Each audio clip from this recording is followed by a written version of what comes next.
A blessed day to everyone. I am Alyssa Sendon and welcome again to day 72 of 365 Daily Devotion with Bible Character Edition. At ngayong araw nga po ay February 10, 2026. And for today's devotion, ito naman po ay patungkol naman kay Judah, the fourth son of Jacob.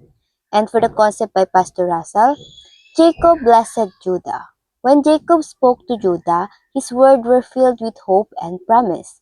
He said that the scepter would not depart from Judah, meaning that king would come from his family. This was not because Judah was perfect, but because God had chosen him by grace. Jacob's blessing pointed far beyond Judah himself. It looked forward to a future king who would come from Judah's line, which is Jesus Christ. Jesus is the true ruler, the one to whom all people would one day belong. Through Judah, God showed that his plans move forward not by human strength, but by his sovereign purpose. Jacob's word teaches us that God's blessing often reveal his redemptive plan, leading us to Christ, the promised King who reigns forever. Now, para naman sa ating scripture reading, ito ay mababasa natin sa Genesis 49 verse 1 to 28. And let's read doon sa 49, chapter 49. Then Jacob called for his sons and said, "Gather around so I can tell you what will happen to you in days to come." So, kumbaga dito ay prinidik kumbaga ni Jacob yung mga mangyayari doon sa kanyang 12 na anak. And ito yung may pinakamahalagang blessing ang natanggap ay si Judah. Ito nga yung sabi sa verse 8. Sabi ni Jacob kay Judah, "Judah, your brother will praise you. Your hand will be on the neck of your enemies. Your father's son will bow down to you. You are a lion cub, Judah. You return from the prey, my son. Like a lion, he crushes and lies down. Like a lioness, who dares to roast him?" And verse 10, ito yung pinaka magandang sinabi kay Judah or yung blessing, "The scepter will not depart from Judah, not the ruler's staff from between his feet, until he to whom it belongs shall come, and the obedience of the nation shall be his." So, ditong part na to, makikita natin yung promise na pagdating ni Kristo. Dito natin makikita na it's yung tinutukoy dito na until he to whom it belongs shall come, and the obedience of the nation shall be his. Ito na yung pagdating ni Kristo. Siya yung king na manggagaling kay Judah. Siya yung mamumuno forevermore. And for more information about kay Judah, si Judah siya yung nag-umpisa sa planong patayin ang kapatid na si Joseph. Ito nga po yung mga natalakay natin in the past few days. But in the scripture, makikita rin natin yung labis na pagsisisi niya sa ginawang iyon. Itinuwid niya ang pagkakamali niya at lakas loob niyang inako yung punishment na binigay ni Joseph doon sa bunso nilang kapatid. At doon sa moment na yun, makikita natin yung repentance niya doon nga sa ginawa niya kay Joseph. And now, para naman sa ating teaching, we always have 3 points of teaching. Point number 1, your life can only be meaningful through Christ. So, ang buhay ni Judah ay napaka-karaniwan lamang. But God chooses him marahil sa pagbabago ng pusura ng kanyang puso. Sa repentance na ipinakita niya na isinabuhay niya mula sa maling nagawa. And God chooses him na pagmula ng hari, bawat hari at maghahari magpakailanman. Ito nga po si Jesus Christ. And si Judah, naging mahalaga yung buhay niya dahil kay Kristo. Dahil nga, siya yung line na pagmumulan ni Jesus Christ. Ayun nga po yung sinabi sa Genesis 49 verse 10. And pangalawa, your life must be an instrument of redemption of Christ or redemption in Christ. Kung paano yung mga tauhan sa Biblia naging instrumento ng Diyos para kay Jesus, paano naging makabuluhan ang kanilang mga buhay dahil sa pagkilos ng Diyos, ay dapat tayo rin. Let God to extend His hand through us, through our life. Hindi dapat nagtatapos sa pagiging connected lang sa Diyos. Dapat Instrumento rin tayo ni Kristo sa kabutihan, hindi sa kasamaan. Paano? Sa bawat salitang lumalabas sa iyo, sa ating mga bibig, halimbawa, ay dapat ang lumalabas sa atin ay hindi puro pagpapanggap na kabutihan. It should be encourageous. Dapat nakaka-lift tayo ng someone's feeling. Dapat nakaka-encourage tayo. What we say must lift up others, hindi pang the downgrade o pamamaliit or pananakit.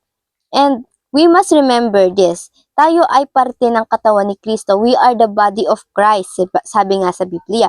We are His hand. Bagamat siya ay nasa langit, yung mission niya ay through sa atin. Ginagawa niya yung mission niya through through our life na tayo yung kumikilos.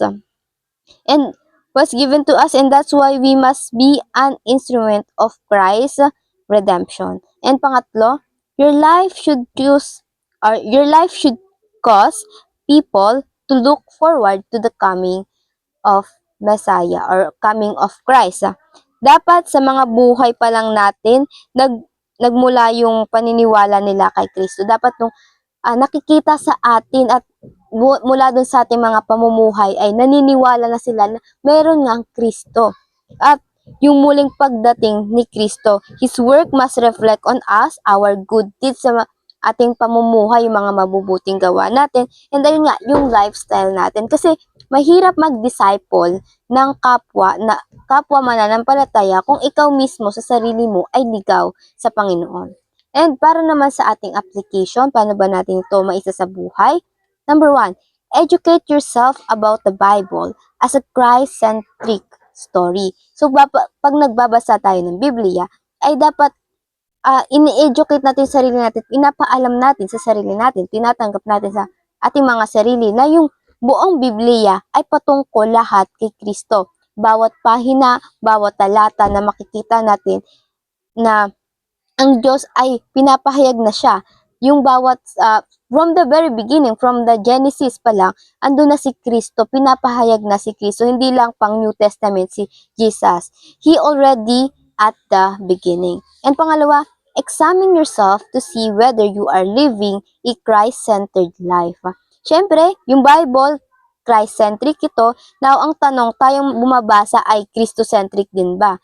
Kumbaga, nasa sentro din ba ng ating buhay ang Panginoon? Everything on Bible is about Jesus because He was the center. Ngayon, tayo ba ang ating mga buhay ba ay nakatuon rin kay Kristo? Siya ba yung center ng ating buhay? Ang postura ba ng ating mga puso ay naka-align sa pagkaunawa at pagkilala sa Kanya?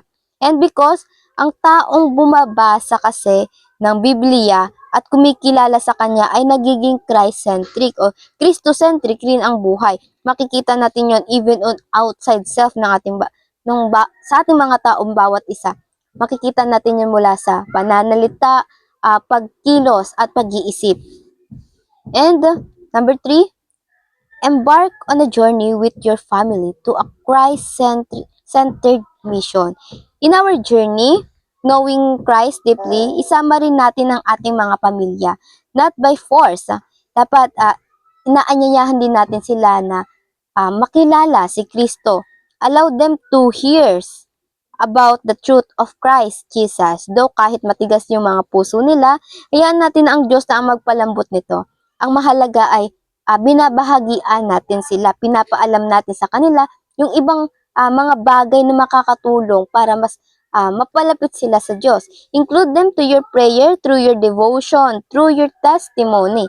Have the goal to know sino si Kristo, ano ang plano niya at bakit may responsibilidad tayong mga tao na sumunod sa Kanya. And have this goal na yung goal aligned to Him and He will align as well what you need.